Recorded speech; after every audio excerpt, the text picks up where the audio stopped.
Hello students. So today we have a topic which we have with us says that objectives of crop variety improvement. So we need to talk about what you can say is the crop variety improvement. First of all, what is crop variety improvement, and then what are the reasons behind utilizing the crop varieties? Okay, like why there is a need of improving the crop variety, I can say.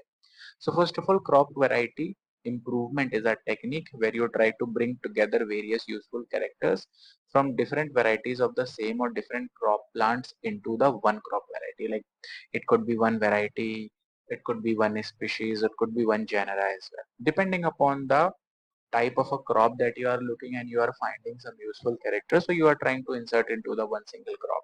So that is a crop variety improvement. Now what is the objectives?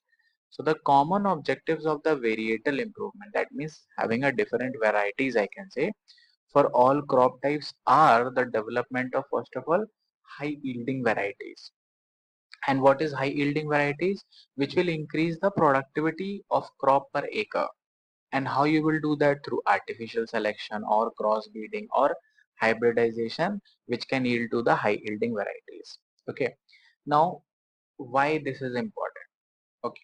So what you need to understand is that our Indian economy is a agro economy, that is agricultural based economy.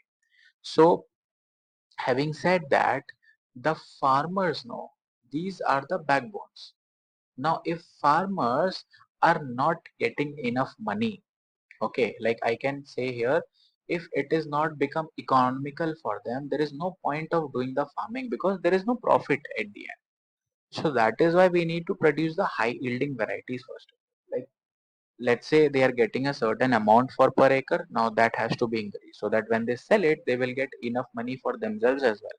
Because usually it is not like that.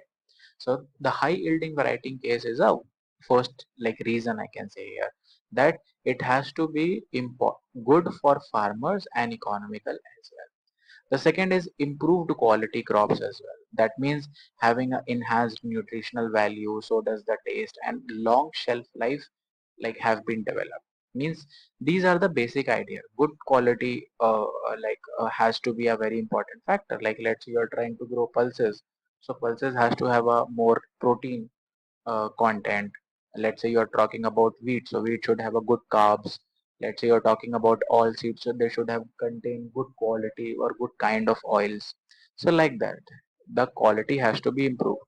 Then the variety is resistant to biotic and abiotic factors.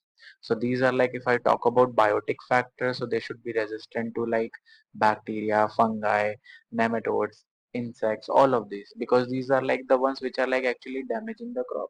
So you can actually control them by providing the resistance, by looking at a certain gene which can actually trying to bring those insect or trying to attract those microorganisms and all.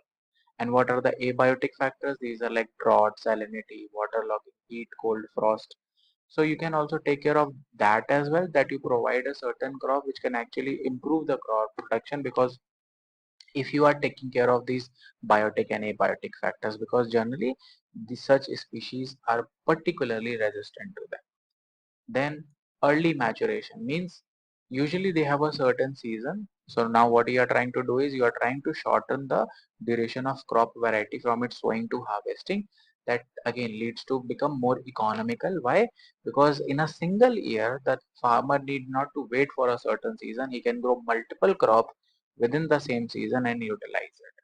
So in such cases, sometimes you need not to have a high yielding variety crops as well. It's just like in a single season, if he's able to crop two or three crops, so that is also considered as a high variety crops as well, because at the end, it has to be economical. Okay. Then the wider adaptability, which is again abiotic factors we need to take care of, like insensitive to temperature and duration of light need to be developed. Like right now in environment, there is so much of heat is there, like very high temperatures, I can say. So if the crops are able to tolerate the temperatures, then they won't get destroyed. Okay. So that is there as well.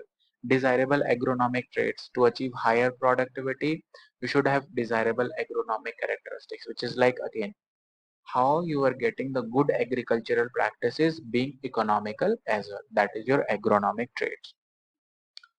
and easy to acclimatize. So easy to acclimatize means whatever the new climatic conditions are forming as per the globally changed environment, these varieties are able to acclimatize this environment as well.